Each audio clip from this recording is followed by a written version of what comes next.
Howdy, I'm Ben Crockett with Texas States of America, and I'm joined here today by an exciting guest. She's the founder of YAAS, that's Young Americans Against Socialism. Her name is Morgan Zergers. Morgan, it's great to have you on with us today. Thanks for having me. I'm excited. So I want to talk, of course, about socialism, capitalism, and YAAS, but before I do, I sort of want to understand your personal transformation, becoming this powerful young vibrant fighter against socialism in America today. So how does someone in high school reading Feminine Mystique go to become the founder of Young Americans Against Socialism? Well, it's funny that you mentioned that. I was just thinking I should mention that the Feminine Mystique is right behind me on my bookshelf. In high school, it was one of the first books that I chose to read on my own. It wasn't like a required reading or anything in English class. And I was starting to feel that sense of empowerment. And I even had a picture of Hillary Clinton and Bill Clinton in college when they were like young, woke, hipster type people. And I was so inspired by that. I was just inspired to get involved. I remember Hillary Clinton spoke in Saratoga, New York, where I'm from, for her new book. And I told my mom I was going to try and go to it. And she was like, Morgan, she doesn't have the best reputation. There's this thing called Benghazi. And I was just completely clueless about it at the time. And so as I started to become a taxpayer in upstate New York, I was a diner girl at the local diner. I worked in bars. I worked at a car service shop. Once I started paying my taxes in the highest tax state in the country at the state and local level, in one of the most corrupt states, one of the most regulated states, which is New York under Governor Cuomo, I started to realize that I wanted a government that respected me, respected my taxpayer dollars, and I'm clearly not getting that as a New York resident. So that inspired me to get a little bit more in tune with what was happening. But the thing that really inspired me to get involved the most is that my dad is a colonel in the military. He served in Operation Iraqi Freedom. And so in high school, I walked into the local VFW one day, the Veterans of Foreign Wars, and I saw this bar and a jukebox, and I'd never expected what I was going to see, but I was not expecting to see a bar and a bunch of old guys just sitting around it, kind of hanging out. And I immediately joined. I became a ladies auxiliary officer. I went to every monthly meeting, did fundraisers, did the parades. I sold the poppies walking in the parades. And from then on, I was just hooked, and I wanted to stay involved in the fight for the future of our country. A lot of people say that Republicans and conservatives blow out of proportion the number of socialists or communists in college, in academia. What has been your experience in that regard? When you were going to college, did you see a lot of communists or socialists running around, or do people on the right think there's more than there actually are? That's a great point, actually, and I'm glad you asked that, because when I was first getting involved, I assumed anybody who's like, socialism is on the rise or communism is on the rise, I figured that was like a Red Scare tactic, just a messaging point, just to kind of get people riled up, some red meat. And the more that I experienced the radicalization of my peers in college, I actually had a communist roommate who had a poster of Mao Zedong, Lenin, Stalin, Karl Marx, and Fidel Castro on her wall. And it was just some crazy stuff, the way that they saw socialism and even communism as the more moral choice to evil capitalism. I was really surprised. And the more I started talking to people in the conservative movement, they said, Morgan, that's a little extreme. And I was like, what if we started a group against socialism? And I started speaking out about it more and doing speeches when I was on the campaign trail in 2018. And I would talk about socialism, and people were like, don't you think you're kind of pushing it a little bit? Don't you think that's a little extreme? Well, flash forward a year later, and now you have Marxists and Antifa carrying hammer and sickle signs around. You have the top TikTok stars with Black Lives Matter in their bios. You have people promoting, like Teen Vogue, promoting Antifa, saying that they are the great revolutionary figures of our time. It's really disturbing. Marxism is on the rise. 70% of young Americans would now vote for a socialist, and 58% of young Americans want socialism over capitalism for the future of the country. So this is a very serious topic. And most importantly, my message is that this is not going away after one election. I spoke at CPAC this year in March, and almost every question I got, or every interview I did, they all at least asked one question about, so Bernie Sanders is about to drop out. Come on, Morgan, did you just win the fight against socialism? Have you defeated it? Are you going to close up shop now? Is YAAS going to be over with? People were like, how are you going to fundraise? How are you going to get people interested?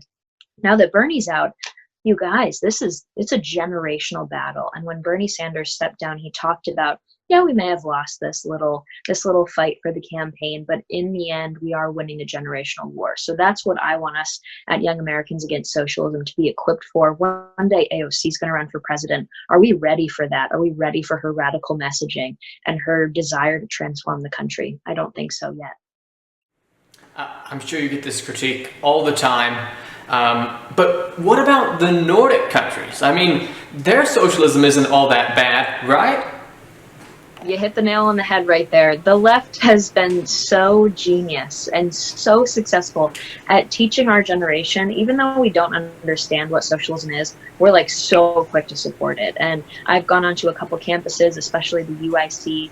I think it's the University of Illinois, Chicago. I went on with a camera, just not to like make fun of them, not to like embarrass them by not having them not know the answer, but to instead document how many students in just 1 hour would be asked, do you prefer socialism over capitalism, and why? Do you have a socialist country you want to be like?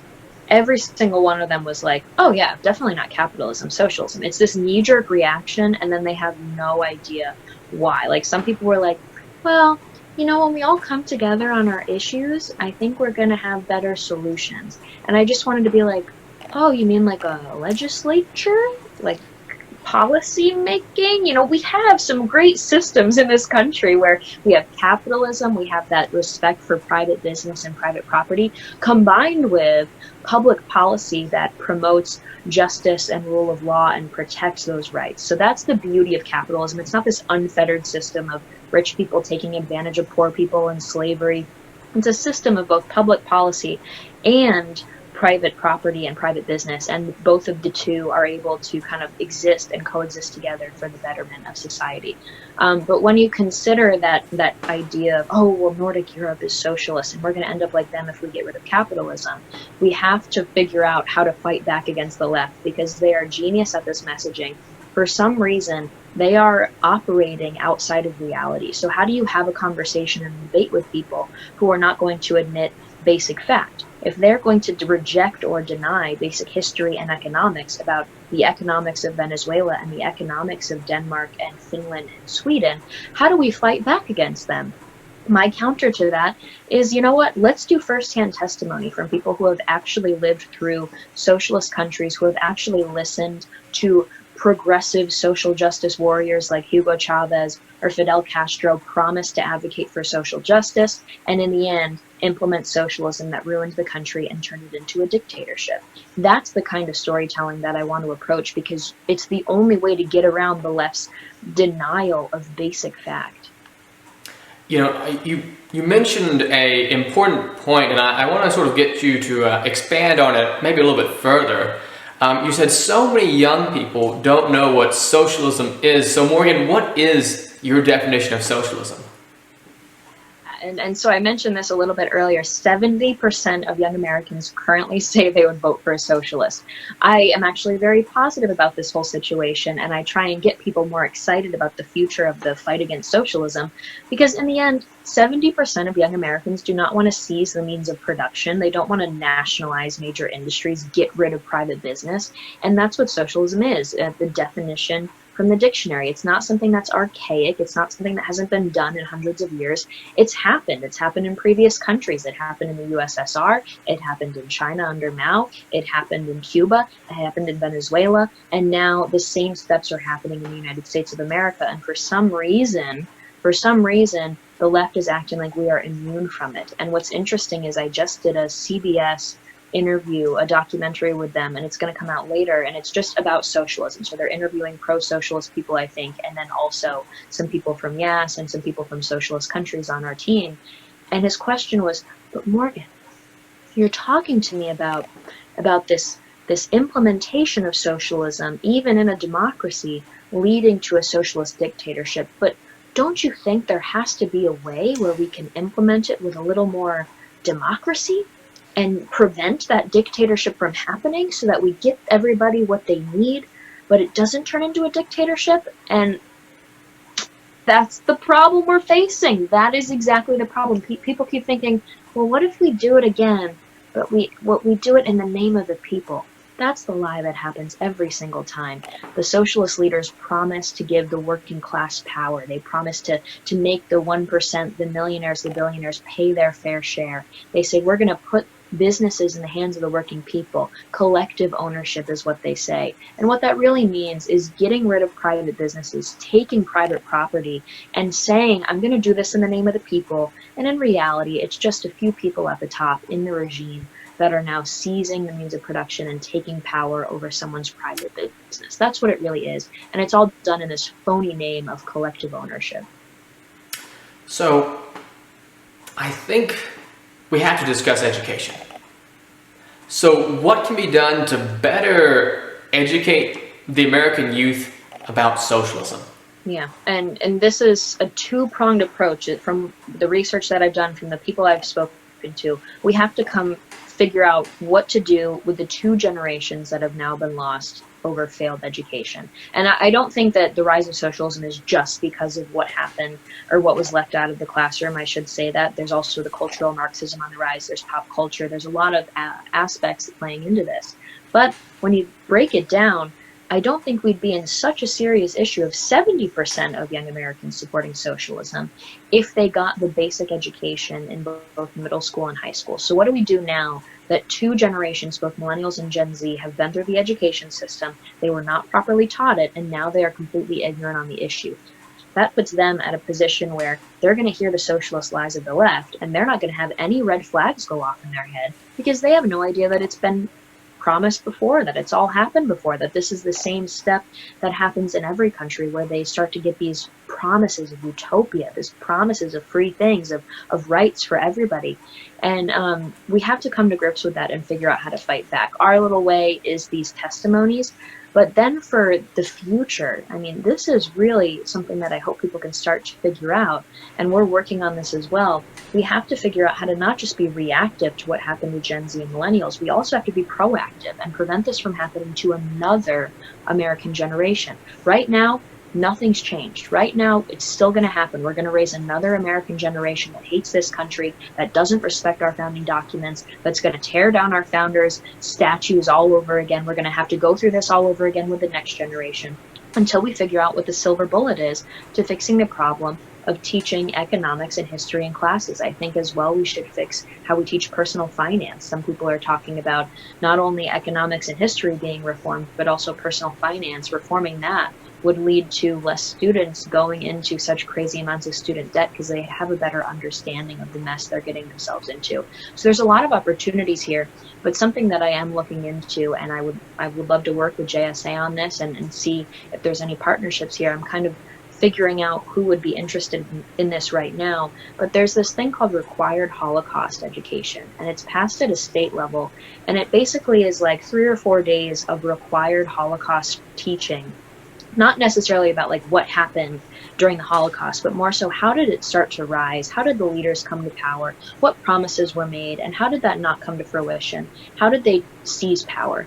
And it's all taught, and the language of the bills is more of like, in order to prevent the horrors of the Holocaust from happening again. Now, millions of people died in the Holocaust, and that's horrible. We absolutely should have required teachings. But we also, because over 100 million people are probably said to have died because of communism, we should also be required to have 3 to 4 days of required education on communism. Been talking about how Marxism, socialism, and communism are all connected. Those lies start with these utopian promises, and then it turns into a dictatorship real quick. So I think that that's a really great, interesting step to maybe consider for the future, that state-by-state policy change. So you've talked about how these countries sort of gradually transition into these more authoritarian socialist states. But Morgan, do you really think that we could have Venezuelan-style socialism here in the United States of America? Absolutely, and that brings me back to the testimonies that we do. We specifically want to paint a very clear picture for young Americans here who have it so good, and who, I think honestly, they just take it for granted. They don't think that anything bad can happen here because they live in such a bubble. We are really blessed. We won the lottery being born in the United States. And because of that, we haven't really experienced very many hard times. Yes, we do have challenges in our country, but nothing like having to fight for our own survival or protect ourselves from an oppressive government. So it's really hard for us to imagine. And I don't blame young Americans for not being able to imagine something like that. It's very serious. And so what I love about these Venezuelan stories that we have coming out in September, they are all people from the middle class who lived cushy middle class lifestyles, could not have imagined what ended up happening. And they talk about how one day the government came to their family small business with paperwork and said, we're going to be taking this over. You better be out in 2 days. They talk about what it was like the moment they spoke up on their college campus saying, but maybe people are fleeing this country because of what's happening here. Maybe they're going for better opportunities. And they get expelled, and then they have to flee the country because the Chavistas, the collectivos, are coming after them. They talk about what it was like to go from middle class, living in Venezuela, going to the grocery store, having their food, going on dates, going to the bowling alley, going to movie theaters, and then all of a sudden not even being able to afford ramen noodles. And so that's that really clear picture that we want to paint with very detailed storytelling, and hopefully that can get young Americans to understand the threat and how easily we can be corrupted that same way. We are not immune just because we're in America. We are exceptional in the fact that we have these founding documents, but we're not exceptional in the fact that we could be taken over by a Marxist movement, just like every other country that has suffered from Marxism has experienced before. This is another criticism of capitalism that we hear all the time. So I'm sure you get almost tired of responding to these criticisms, but what about economic liberty? I mean, under capitalism, can we really all be economically free? Another great question. Great job. You're really hitting all of them today. But that reminds me, I don't know if you've seen this. I recommend everybody go look up this video after, because it really helps you understand the kind of messaging and how the left's been so successful. First of all, if you read The Road to Serfdom by Hayek, it talks about how socialists, this was written like 100 years ago, so it's not like it was recent. It's still happening today, and he kind of foreshadowed it. He talks about socialists having to change the meanings of basic words that are always used in society. So think freedom, morality, justice, fairness, equality, that kind of stuff. What was interesting is a couple of years ago, I saw Bernie Sanders, or maybe last year, I saw a Bernie Sanders campaign video that talked about what is freedom. And it had just a bunch of young people get on the screen. It like flashed from one to the other, and they all go, what is freedom? Freedom, freedom, freedom, freedom. And then they go, am I free if I have student loan debt? Am I free if I have high healthcare costs? Am I really free if I only work my dead-end job to get healthcare insurance? Oh my gosh. Now, yes, you are free in every single one of those situations. You are free. It's a crappy situation. I don't want to be in any of those situations either. But it's a crap situation. It doesn't mean you're not free, though. What is freedom? The video follows it up with saying, no, you're not free in those situations. Freedom comes from economic freedom. And economic freedom comes from Medicare for all, student loan forgiveness, free college for all, the Green New Deal, XYZ socialist program, the government taking care of you in this way and that. And then it says something about how like that all is what democratic socialism is all about. And so what they're doing there is changing what freedom literally is. And so even in the land of the free, that's why you have young Americans who feel oppressed, who feel like, I'm not even free in America. Because freedom is no longer the freedom to take care of yourself, the freedom to live your own life, the freedom to not be oppressed by a government. It is freedom from the responsibility of taking care of yourself, freedom from the burden of being that comes with having individual liberty. And so no wonder young people want the government to take their problems away, because that's what they're being told freedom is, freedom from that kind of responsibility. So getting back to that core issue, what is economic freedom? How do we teach our generation how cool capitalism is, how empowering capitalism is, if they don't even want to take care of themselves? It all comes down to the values that we have. And that's why it's more than just what our public education system is teaching our kids. It's about the values that we're passing down. And it really goes back to even just dinner table conversations from a young age, making sure we're passing values, not conservative. You don't have to push your political views onto your young kids, but instead teaching our children what it means to take care of yourself, take care of your neighbor, and be there for your community. A strong community definitely starts with strong individuals and strong families. Is being against socialism a partisan issue? I would say so. I more and more so, and I'll tell you why. So with Young Americans Against Socialism, we get lots of views. So one of our videos has 13 million views. We average about 500,000 views on our testimonies. We try and do 2 a month, and we have 10 coming out between September and November. And so we have goals for them, but a lot of the times they go viral on Facebook. And on Facebook, they're seen by a bunch of patriots who love what we do, and they're just really excited to see young Americans that are fighting socialism, because usually people our age love socialism. So it's more so that they're excited. They maybe donate $10 after they see it. They want to help us out. They want to spread the message. That's awesome. But a big part of what we do is reaching center to left leaning young Americans. Think of like the frat bros, the sorority sisters, who are going to hear what AOC is saying on her Instagram Live as she's baking cookies with her dog and be like, wow, I am oppressed. I do have it bad here in America. She's right. She's right. She's so fresh, and oh my God, so many cool ideas. That's what I'm worried about. And so we want to meet those kind of apolitical but easily susceptible minds in the best way possible, most creative way possible. A lot of that is through social media influencers. The problem now is that we have social influencers who are centrist or left-leaning and are against socialism, but this is how bad the environment is now, Ben. They don't even want to post the video.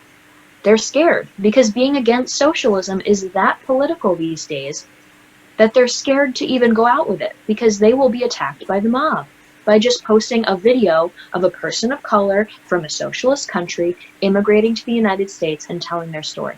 You would think that that checks a lot of boxes for the left, but nope. They're against socialism in that video, and so they're going to get a lot of attacks from the mob.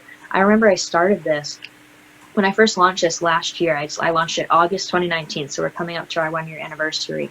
Somebody from my high school started posting it and saying that I lacked basic human decency for starting Young Americans Against Socialism. So that just says, it shows you how hostile the environment is, and the fact that we can't even find centrists who would be willing to share our content of immigrants coming to the United States after escaping a dictatorship really says a lot about the situation we're in America. I think it was, and the internet will correct me if I'm wrong here, they always do. I think it was Lord Halifax to Winston Churchill, and he said that Churchill mobilized the English language and sent it into battle. You know, Morgan, it seems like you've mobilized social media and sent it into battle against socialism. So I just have a few more questions for you, but one of them is, how have you built such a successful social media campaign? Thank you so much. I appreciate it. And what we're trying to do is we're trying to just try new things. We're trying to start new conversations. We're not interested in reacting to the news every week and just complaining. We're really trying to come up with original content and starting new conversations. You can easily make fun of young Americans all you want on social media for not understanding history or economics. You can laugh at them, you can joke about them, you can complain about them saying they're ruining the country, but we're really trying to meet them. And so I talk with the people on my team, the leadership, and I say, do not look to other conservative groups to mimic their content. Don't say, this is what people usually do, so we're going to do it. Follow every liberal, leftist influencer on social media you can, and let me know what they're doing. Let me know how they're talking to their people, to their followers. I want to have that kind of content. I want to have that kind of messaging, but for capitalism, because they say that socialism is more moral, more just, more equalizing. I would say capitalism is that. And so I really want to take on left's tactics in messaging, because they are very genius at it. They're very smart at it. I commend them. But unfortunately, they're pushing a very dangerous idea to a bunch of ignorant minds, and it's creating millions of useful idiots out there. So that's what we're all about. That's why we try and do that kind of social media influencer approach. We've partnered with other pages. That's how a lot of our followers have come. We just ask them to share our videos. We'll maybe pay them a little bit and get into that partnership. And now what's more concerning more and more is we're trying to find those partners from centrist pages, from maybe even left-leaning pages, of liberals Democrats, who should be classical liberals, who would be interested in sharing our apolitical, nonpartisan videos, and they aren't interested. It's very, very telling of how the environment is like these days, but we're going to keep pushing. And of course, our following has grown so much because we have been really embraced by a lot of the more conservative pages on the right. They do share our content. We have a lot of supporters. Nikki Haley's endorsed us. Newt Gingrich has endorsed us. They both sent out email blasts encouraging their base to support us. Dinesh D'Souza is a really great supporter, and his book, The United States of Socialism, is absolutely awesome. So we have a huge, huge base that is growing, and we're excited, but we want to reach those middle-of-the-road people instead of living in that echo chamber that's going to hinder us from bringing real change. Where can our members find your content? It's all on fightsocialism.org, but over the next few months, from September through November, we're going to be posting all throughout our social media pages on YouTube and a few other platforms these 10 testimonies followed up by other content from these really powerful survivors of socialism. I mean, they are like, I swear to God, in America, we sneak out of the house and like maybe meet up with a boy and like go to a party or go do something a little reckless and rebellious. But instead, I'm interviewing these people on camera from Venezuela, and they're talking about how they would lie to their parents and say, I'm going to go to the library, I have a study group. And instead they'd go out and protest in the streets, protesting a socialist dictatorship. That's the kind of people that are in these videos, and we're just really excited for them to go out. So please follow all of our stuff, all of our social. It's Young Americans Against Socialism, and go to our website, fightsocialism.org, to see if you want to become a contributing writer, if you want to join us, or if you want to do one of our internships that we have available. We're really excited to keep moving forward and growing, and thank you, Ben, for having me on to talk about this. Well, Morgan, we'll put all that information in the description. I just have one more question before we have to see you go, which is, what books would you recommend? Oh my gosh, okay, big question. I would say Witness by Whittaker Chambers. I Believe by Douglas Hyde is over there. I'm trying to think. The Morality of Capitalism, which is a book by Fee. It's just like a collection of curated works. And The Law. I'm trying to think. By Frederick Bastiat. Let me think. I have to look at my pages.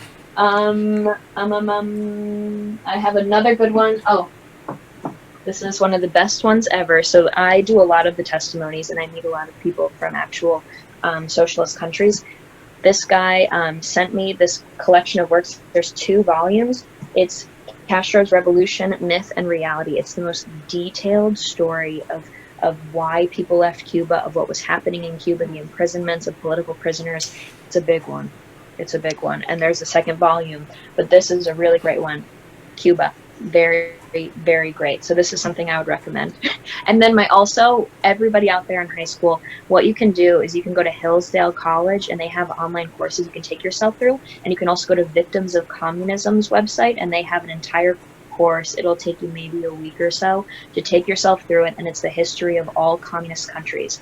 So really great resources for us to all be more equipped and fight back against this scourge of Marxism on the rise. Well, Morgan Zergers, founder of Young Americans Against Socialism, thank you so much. Thank you for having me. I appreciate it.